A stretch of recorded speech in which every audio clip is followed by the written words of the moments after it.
Hello viewers, welcome to my channel, The Crime Stories. Today I am going to tell you the story of a person who is called the best counterfeiter of America. The fake dollar notes made by this person looked so real that not only human eyes but also detective machines were fooled.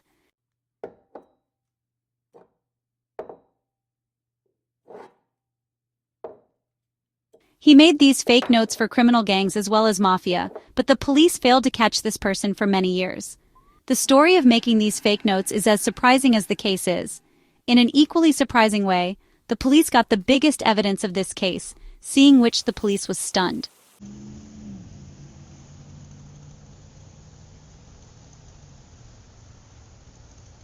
The story begins on 14th August 2006, when one night a 15-year-old boy nervously enters a police station in Chicago. This boy had a bag in his hand which was completely full of cash, and after listening to what he was going to tell the police, the ground slipped under the feet of every person present in the police station. The boy tells the police that all the notes kept in this bag are fake.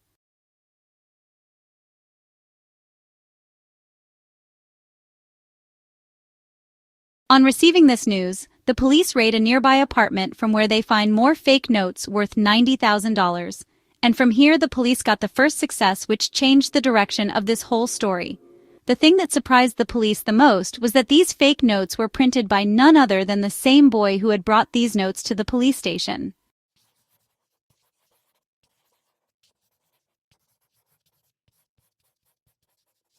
But when this boy told the police why and because of whom he had printed these fake notes, there was a sparkle in the eyes of the police. They were now very close to catching America's biggest counterfeiter. So, who was this genius artist?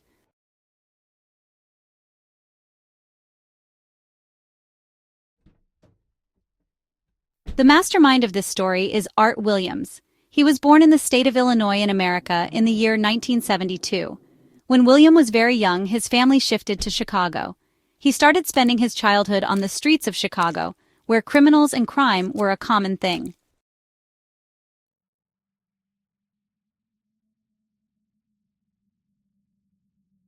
However, William never wanted to become a criminal since childhood. But his childhood was not normal like other children because he had seen his parents committing thefts since childhood. At that time, he was so young that he could not understand what was happening.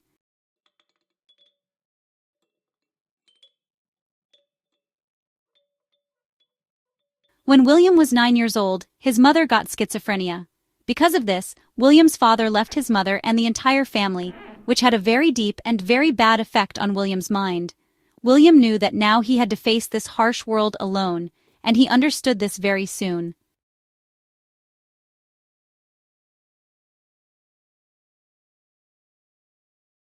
If he had to survive in a city like Chicago, then he would have to adopt every path, whether it was right or wrong. William was still very young, and his mother had also stood up again with the help of medicines and started working to take care of her house and her children. During this time, William's mother met a man named Vinci, who was a rich Italian and treated William's mother very well. This was the reason that both of them started living together.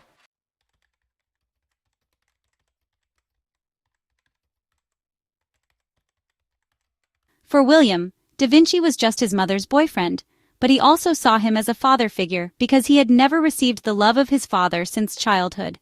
William started thinking that now his life would get better, but fate had written something else for William.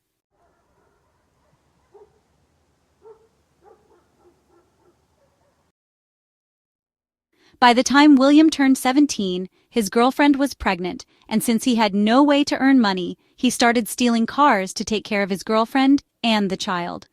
It had been only a few days since he had stolen the car when the police arrested him, and he was sent to juvenile detention center for 3 months.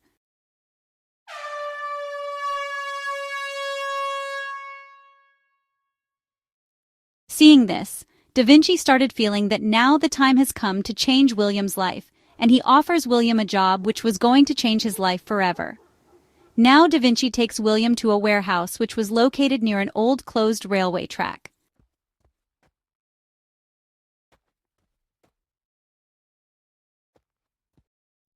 After going inside the warehouse, William sees that there were barrels of ink printing machines and bundles of paper, which looked exactly like a printing press. But during this time, William saw something that shocked him completely. William saw that no newspapers were printed in this printing press, but there were fake dollar notes lying here which were printed from this printing machine because Da Vinci was an artist, and he used his art to print fake notes, and he had inherited this art from his father which he was going to give to William later.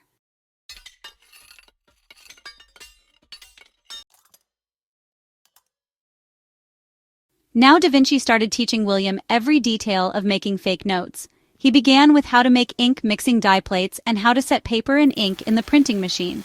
Along with teaching this art, Da Vinci was also telling William about the rules he had made. The first rule was that he would never spend the notes he had made, and these notes would only be sold to people in exchange for real notes.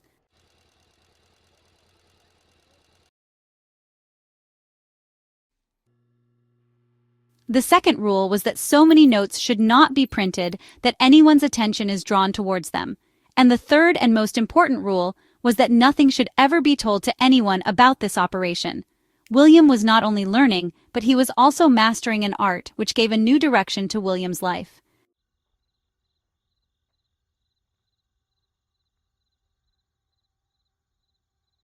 But William's happiness did not last long because one day, Da Vinci suddenly disappeared without telling him and his mother. Now William was not able to understand whether Da Vinci was arrested or killed, or he too had left them like his father. But William never got any answer to these questions.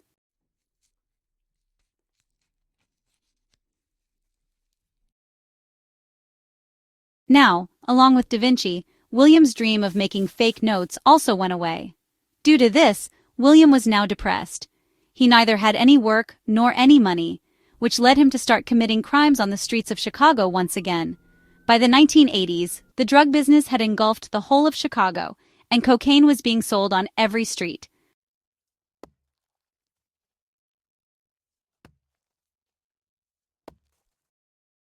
Seeing this, a very clever idea came to William's mind. He started contemplating a plan. If he too sold cocaine on the streets like the others, then no one would let him survive. So he came up with a very cunning idea.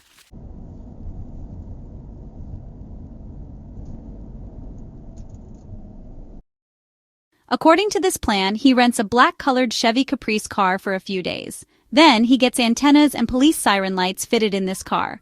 Along with preparing the car, he also arranges for a fake police badge for himself. Now, by putting this badge on his shirt and using this fake police car, he becomes a fake policeman.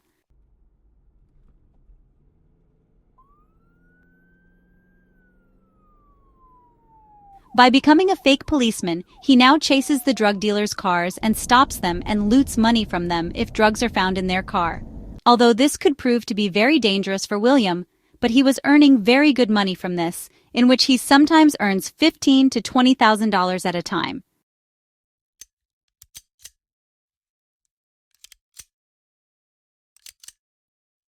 Now, as William was earning money by becoming a fake policeman, the risk was also increasing, and William had understood very well that one day his truth will come out in front of the drug dealers or the police, and he will be caught. As soon as this thought comes to his mind, he decides that he will stop all this and start a new business.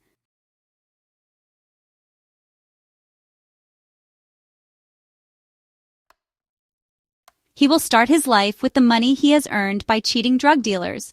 And with that money, he marries his girlfriend and promises his girlfriend that they will start a new life away from crime. He tells his girlfriend that he has got a job in a construction company, but the truth was far and wide.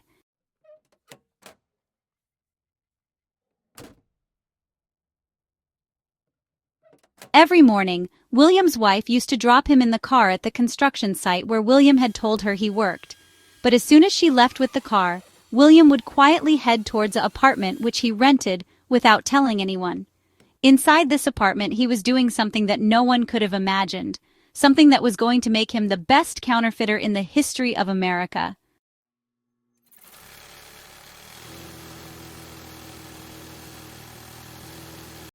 Using the knowledge that William had learned from Da Vinci up until now, he bought an old printing machine, barrels of ink, and some dyes so that he could make his own printing plates.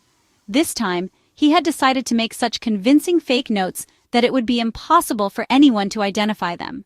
And that's exactly what he did. He made notes so good that it was difficult to differentiate them from real ones.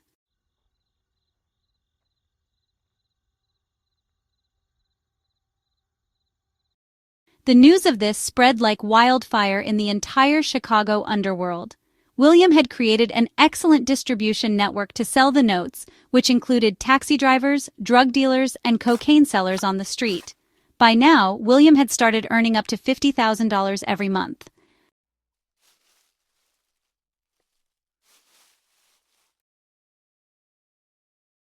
Now William started living a luxurious life in which he bought expensive cars and organized big parties. And during this time, William's wife came to know about his work, after which she divorced William in 1993. After the divorce, William completely devoted himself to work because now he had nothing to lose. He decided that now he would distribute his fake notes outside Chicago as well.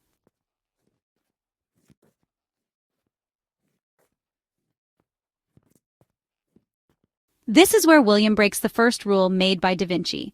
When he went out of Chicago to create a distribution channel, he started circulating these notes himself. To circulate these fake notes, he would go to shopping centers where there were young and inexperienced cashiers, and there, he would buy cheap things with the fake $100 note and keep the real notes that he got in change.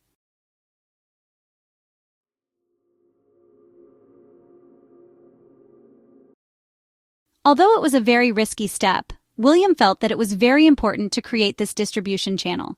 Anyway, by the 1990s, William had become the king of the world of fake notes. But as his fame was increasing, the risk was also increasing because now he had started coming under the police's radar.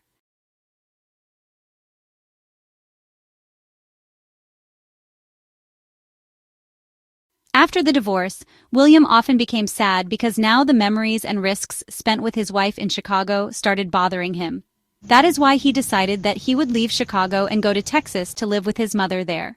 William believed that he would get peace and clarity from the slow and calm lifestyle of Texas.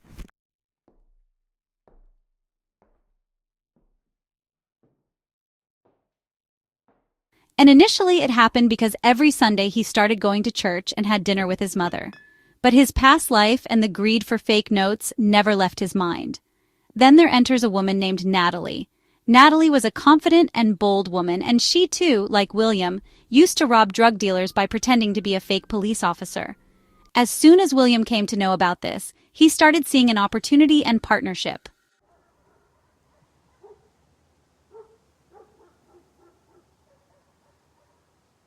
Very soon, both of them started spending time with each other. During this time, William tells Natalie about his fake notes business and says that he wants to make fake notes again and she should support him. On hearing this, Natalie immediately agrees to support him and both of them return to Chicago again.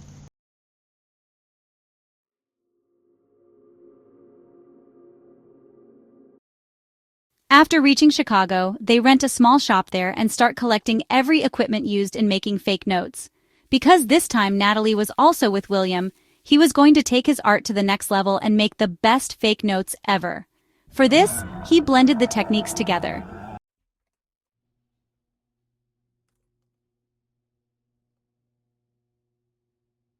This time, William's target was the $100 notes printed in 1996, and he wanted to make fake copies of these notes. It was almost impossible to make fake notes of these $100 bills printed in 1996, because these notes were made specifically for this purpose. The watermarks, color-shifting ink, and security thread printed on them were designed in such a way that it was almost impossible for any counterfeiter to make fake copies.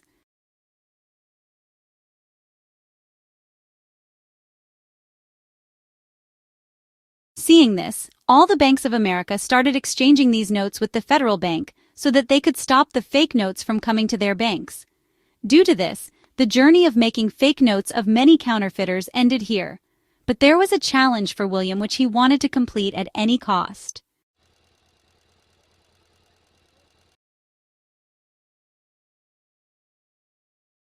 Now he started doing different experiments day and night to make these notes, in which he started printing notes by blending old printing technology and new technology. To arrange paper for the notes, he bought those papers which were thinner than telephone directory papers and made them even thinner than these.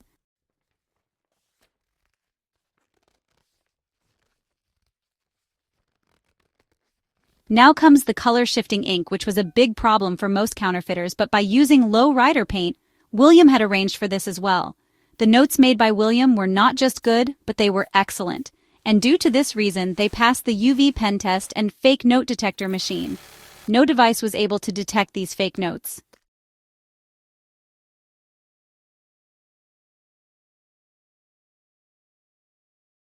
This made it clear that William had now returned to the business with even better notes, and now his distributors had started delivering the notes to Chicago and beyond. Natalie had handled the logistics of this entire operation, due to which the supply of notes was going on very smoothly. Till now, he had made more than $1 million in this operation.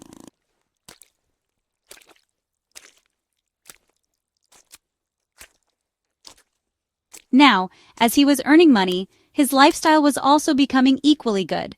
Both of them would often go to different cities and circulate the fake notes in malls, gas stations, and convenience stores. They had a simple plan: make small purchases with fake notes of $100 everywhere and keep the real change. Because of this, he was able to convert thousands of dollars worth of fake notes into real notes on every trip.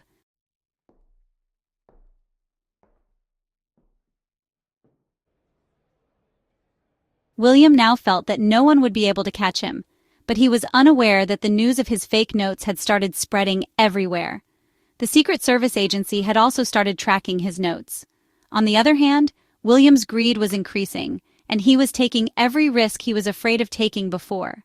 This confidence came to him after Natalie's arrival, because they were not just partners now, they were building their future together.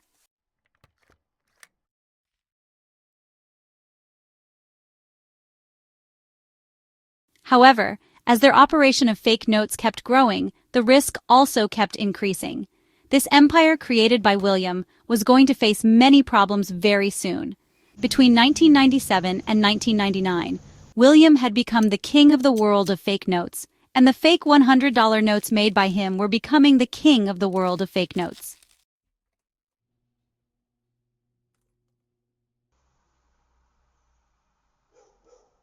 These notes now started circulating among criminal circles like drug dealers, criminal gangs, as well as taxi drivers, and all of them started praising William's work and the quality of the notes. William was earning thousands of dollars every month through fake notes, and he felt that now no one will be able to catch him. But now greed started taking over him, and this proved to be his biggest mistake because William broke the first rule of Vinci and started using the notes himself at gas stations, shopping malls, and fast food joints. With the money earned on every trip, he started living a luxurious life, and this glamour attracted the attention of the police towards him.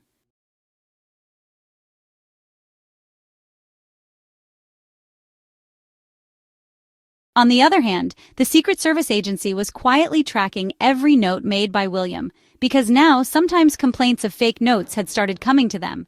But they did not know who was making these notes, and that is why they decided to focus on Chicago. Meanwhile, William's empire of fake notes attracted the attention of the Russian Mafia.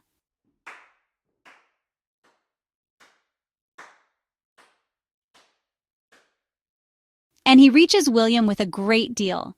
In the deal that was going to happen between them, he was going to give him real notes worth $100,000 in exchange for fake notes worth $400,000, which was a very good deal in itself. But before executing this deal, William makes a mistake.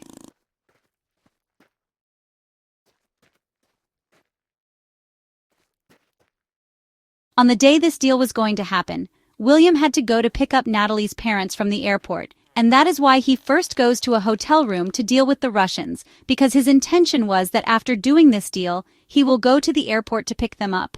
This deal went on for so long that William did not even realize the time, and on the other hand, Natalie's parents were standing at the airport waiting for him.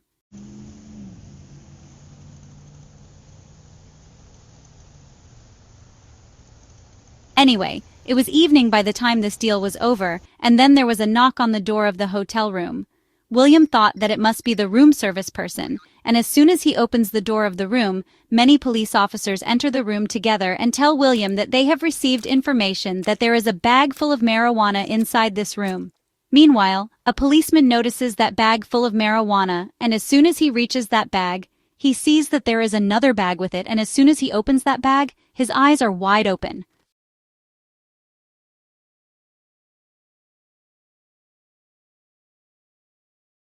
From this bag, the police find fake notes worth $60,000, and on seeing the marijuana and fake notes, the police immediately arrest William. Seeing this, William is shocked because everything happened so quickly that he did not even get time to think, and he knew very well that now very soon the federal police will also reach here.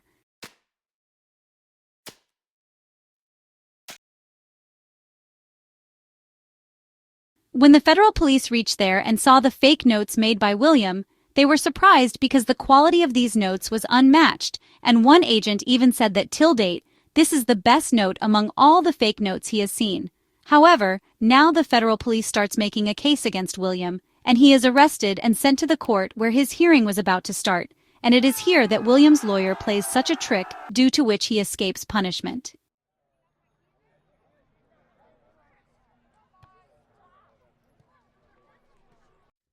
William's lawyer, while presenting his argument in the court, says that the police has searched William's room illegally because they have fake notes.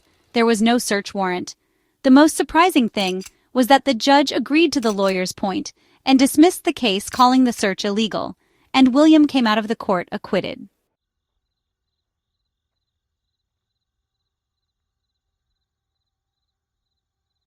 Although William was saved from punishment, this thing shook him completely from inside, and now Natalie also starts pressuring him to leave this work.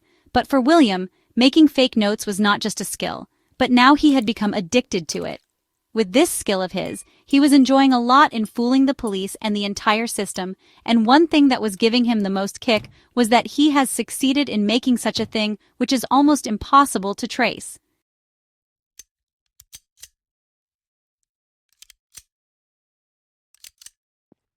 If it was any other person after going to jail, he would have been scared. But after getting caught by the police and getting released from the court, William became more confident, and this time he decides that he will make his operation stronger and bigger than before. Although William had narrowly escaped from the court this time, but he came under the eyes of the federal police, and now he is very quietly going to that operation.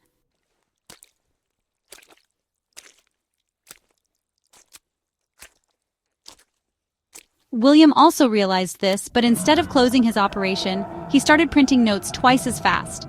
Now he was printing fake notes much more and faster than before, and as his network was increasing, his risk was also increasing.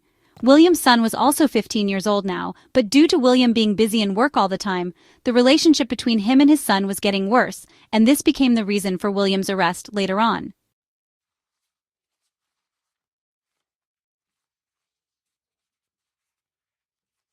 Although William never wanted his son to choose the path of crime and he always wanted a better life for him. But since William's son had always seen him doing wrong things, and this thing had a very bad effect on his son, William's son often used to hide and watch him printing notes, and at the same time he also started learning how his father makes such good notes, which made him the king of the world of counterfeiting.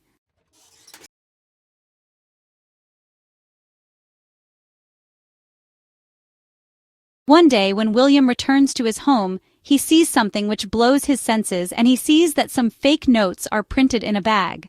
But these notes were of very low quality, which clearly meant that these were not the notes printed by William. William was shocked when he came to know that these notes were printed by his son, and he got very scared on knowing this because what he feared had already happened. His son had also followed his path, and there was an argument between the father and son on this matter, and this argument increased so much that in anger, his son left the house with a bag full of fake notes, and what happened after that ended William's journey of making fake notes forever.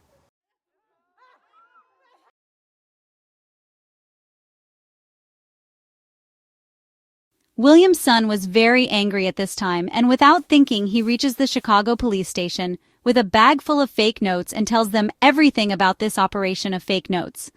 On getting the information, the police reaches William's house and they find $90,000 worth of fake note printing machine ink barrels from there, and on seeing this, the police immediately arrest him.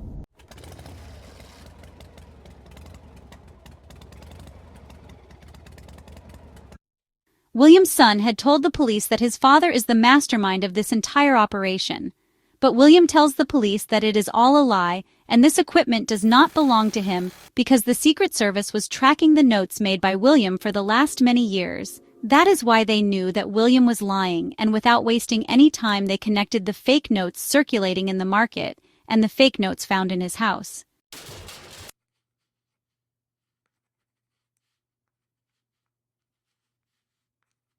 They were doing this so that they could make a strong case against William, and they immediately started questioning William strictly.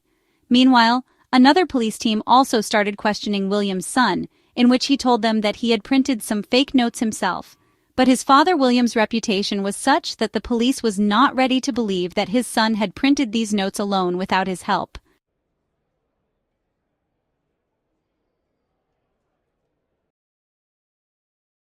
In the court, the lawyer presented many evidences against William, in which there were also fake notes of $100,000 which the police had recovered from William's house.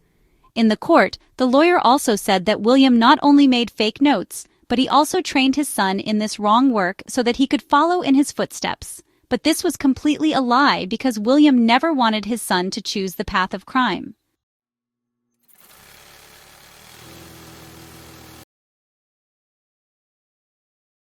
The angle of father and son printing fake notes worked very fast against William, and the court put this case on a fast track and gave the verdict very quickly. However, the court accuses William of printing fake notes of more than $10 million and sentences him to 3 years, after which he is sent to federal jail.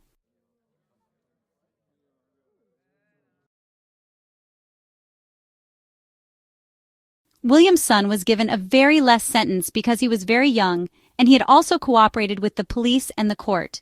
The betrayal that William got from his own son broke him from inside, and it was more painful for him than the punishment in jail.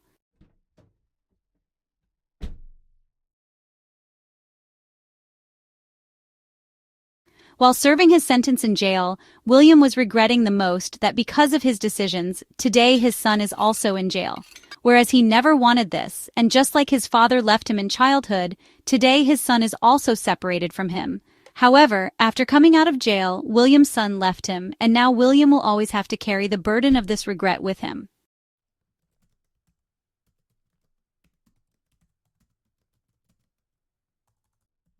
How did you like this story? Definitely tell us by writing in the comment section. Like and subscribe to the channel. See you in the next video.